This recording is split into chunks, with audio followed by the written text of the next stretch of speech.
Assalamualaikum warahmatullahi wabarakatuh. Saya Devi Khairani, mahasiswi Institut Agama Islam Negeri Langsa, Fakultas Ekonomi dan Bisnis Islam, Prodi Perbankan Syariah. Di sini saya akan membahas tentang risiko pembiayaan. Risiko pembiayaan adalah risiko akibat kegagalan nasabah atau pihak lain dalam memenuhi kewajiban kepada bank sesuai dengan perjanjian yang disepakati. Salah satu yang termasuk dalam kelompok risiko pembiayaan adalah risiko konsentrasi pembiayaan.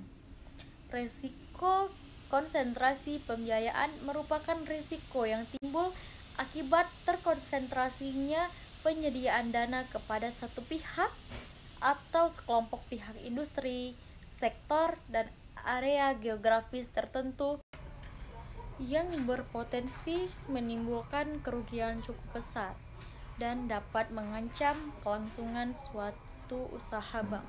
Risiko pembiayaan dapat bersumber dari berbagai aktivitas bisnis bank.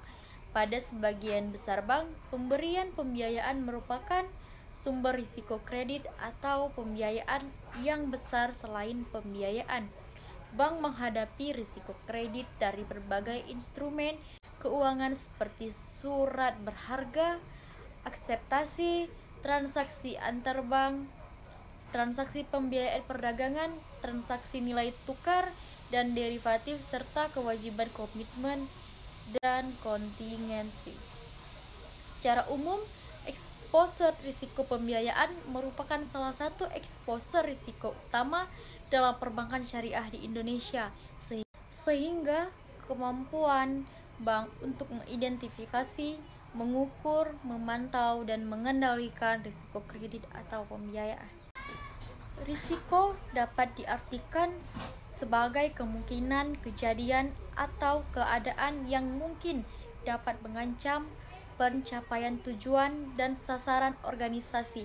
Pembiayaan adalah suatu proses mulai dari analisis kelayakan pembiayaan sampai kepada realisasinya. Manajemen risiko pembiayaan merupakan suatu tindakan mengidentifikasi risiko-risiko investasi dan pembiayaan yang ada secara terencana, teratur, dan mempersiapkan berbagai pendekatan untuk mengidentifikasi agar tujuan bisnis yang telah ditetapkan tercapai.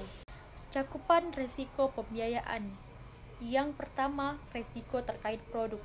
Risiko terkait pembiayaan berbasis NCC. Yang kedua, recovery risk. Yang B, risiko terkait pembiayaan, yaitu ada murabahah, ijarah, IMBT, salam, dan istisna. Risiko pembiayaan mencakup yang pertama, adanya kebijakan dan pedoman pembiayaan yang diterapkan dengan benar dan tertib. Yang kedua, kebijakan limit atau wewenang memutuskan pembiayaan sesuai dengan sistem kewenangan yang ditetapkan oleh direksi melalui komite pembiayaan. Yang ketiga, proses review pembiayaan dilakukan oleh Divisi Manajemen Risiko, Bagian Review Manajemen Risiko Pembiayaan dan Investasi. Yang keempat, pada level portofolio dilakukan monitoring konsentrasi risiko pembiayaan antara lain konsentrasi pada sektor industri tertentu, jenis agunan, skim pembiayaan, dan implementasi internal rating system. Yang terakhir, kebijakan limit selain dilakukan pada masing-masing nasabah secara individu, juga dilakukan pada level kelompok perusahaan atau one obligor concept dengan mengacu pada ketentuan BMPK. Baiklah, sekian dari saya, mohon dimaafkan apabila ada kesalahan saya dalam menjelaskan risiko pembiayaan ini. Sampai berjumpa lagi. Wassalamualaikum warahmatullahi wabarakatuh.